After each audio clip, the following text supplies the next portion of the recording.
How you doing?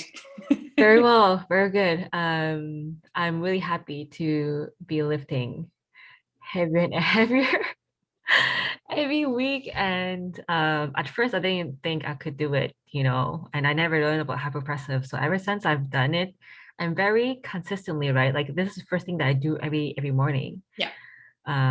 So I've been lifting heavier and heavier and not feeling the symptoms as Good. earlier. And you know how I really want to get back into heavy lifting, Yeah.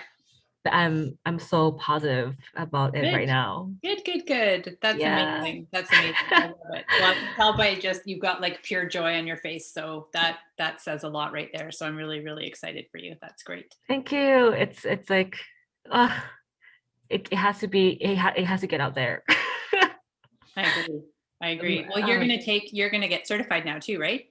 I took my first weekend of level one, Good. and man, I need practice. I need practice. I need to just do it more often. Probably like take classes from different instructor too to learn Yeah. the cueing and everything. But I can see how there's a huge lack of knowing of this Yeah. method that can help so many women. Yeah. It's Yeah. huge. And you know what's funny though? So question with and without hyperpressive. So I did a couple months of just physio and core retraining Yeah. without hyperpressive.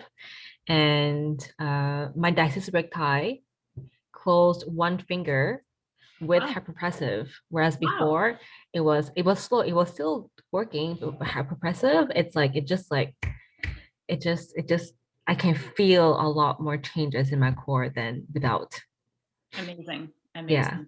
That's awesome. Good for you. Yeah. Well, it's Thank it's you. also a testament to you because you're putting in the work and you're being consistent. And that is such a huge piece of any exercise technique or of any habit you want Mhm. to change or anything. Oh You have to yeah. be disciplined. You have to put the work in. So you're being Yes. rewarded by the fact that you're being consistent and doing all the things. So good for you. Yes. That's Yes. awesome. Thank you. Yeah, that's really good. Excited. That's awesome. Okay. Yeah. Um, So we last time, I'm just reviewing which ones I gave you last time. So you've been doing the ones with the wall and you're doing standing. Were there any ones that you didn't like or any that you felt Uh, weird about or anything? yeah, I guess it's the aura, the one that it's funny. Um, aura is the one that I have resistance with and that I find myself not doing. If ever let's say I'm kind of tight in time, I would do every other poses, but not aura. So what is Um, it? What's the reason do you think? Probably because I didn't feel the hyperpressive as much in that Okay. position. So you don't feel I it as deeply maybe or something. Yeah, Yeah. yeah. Okay.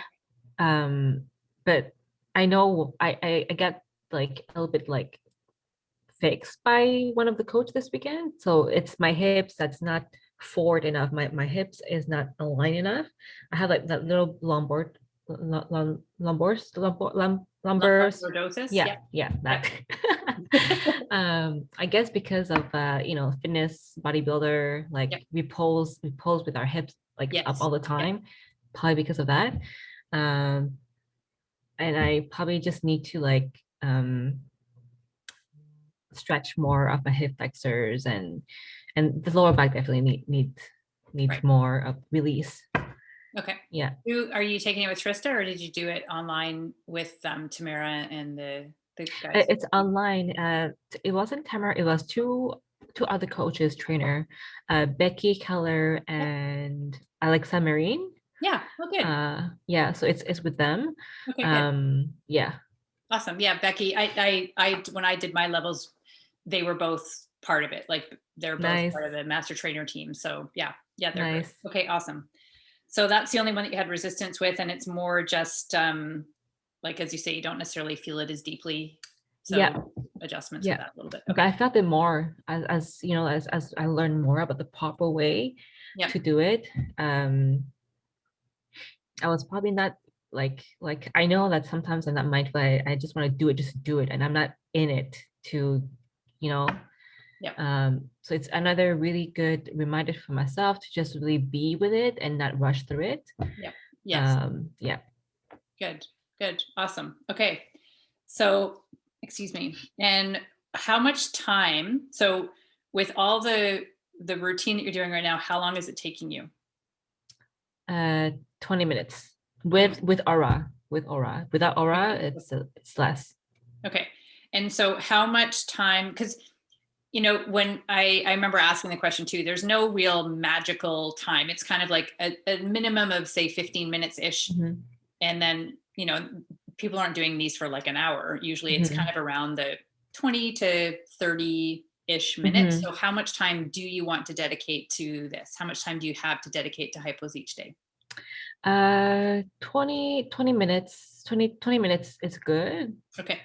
Or 30 at max. Okay. I really, I guess for me, it's like the time that I need to put in will be 30 max, as long as, I can heal or like reverse my Yeah, and prolapse.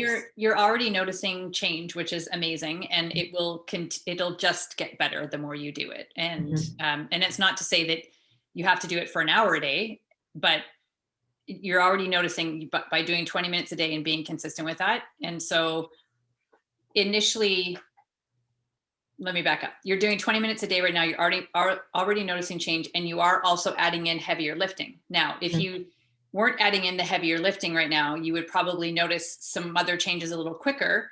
But is that serving you? You want to get, that's what you love to do. You love the heavy lifting. So it doesn't necessarily serve you to put that off just to potentially get a little bit better quicker. So I think that it might be a little bit slower progression as you manage them. But I think that's a good thing in a way, because your symptoms are really good guides. They're really good. Even though they're a pain in the ass, they help us and they guide us. So it will help you as you're returning to heavier lifting. Yeah.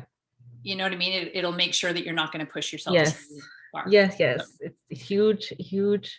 I think that the great thing about my prolapse is the lesson in my life that I never took before. Slow the fuck down. Nancy, slow the fuck down, man. I never slowed down before, so that like I had to like that's my number one lesson out of my prolapse experience. It's teaching me. He's teaching me, so it's good. You know what? I've had that same lesson myself too, because I have always been I'm always a go person. I've always been, run all the time and lift and fast, and I gotta do everything. And it has slowed me down as well too. And as I get into now, like I'm pretty much in menopause, and now learning all that I'm learning with hormones and how fitness changes with aging, menopause, all that kind of stuff. In a way, I'm grateful that I did slow down ahead of time, because you have to change the way you do things around menopause as well too. So I love that you said that, and I think that that's a really valuable lesson that we may have had to learn a harder way than some people learn, but it's also an easier way than some people have learned too, right? Yeah. 100%. And I also love that you are finding the positive in it, because prolapse is so easy to get sucked into and be negative all the time and just let it beat you, and you're not doing that. So I love it. You're awesome. Thank you. Yeah. I gotta say though, your course, I remember when I took your course, I remember thinking, and the first thing I learned about prolapse, I remember thinking, oh, I hope I don't ever get this. I said the same thing. But then, because I learned about your course, it gave me hope. Imagine I had prolapse, but I didn't get the knowledge that I had from your course, knowing that this is common and you can still live. Yes. Yeah. With obviously like doing like readjusting. Man, it will be a totally different experience. So and that's really, in terms of the work you're doing too with clients, that is what is helping so many people now, because so some people will get the information ahead of time and be like us, where we're like, well, we hope we don't get it, but then when it does happen, we know what to do. And then there will be other people who are in the funk, who are just not thinking they can ever get Mhm. out of this, and then you come along and you offer them help and give them the hope and show them the way. And so we need more people like us Mhm. who are doing Yes. this kind of work, right? Yes. And slowly the world is changing as a result. So Mhm.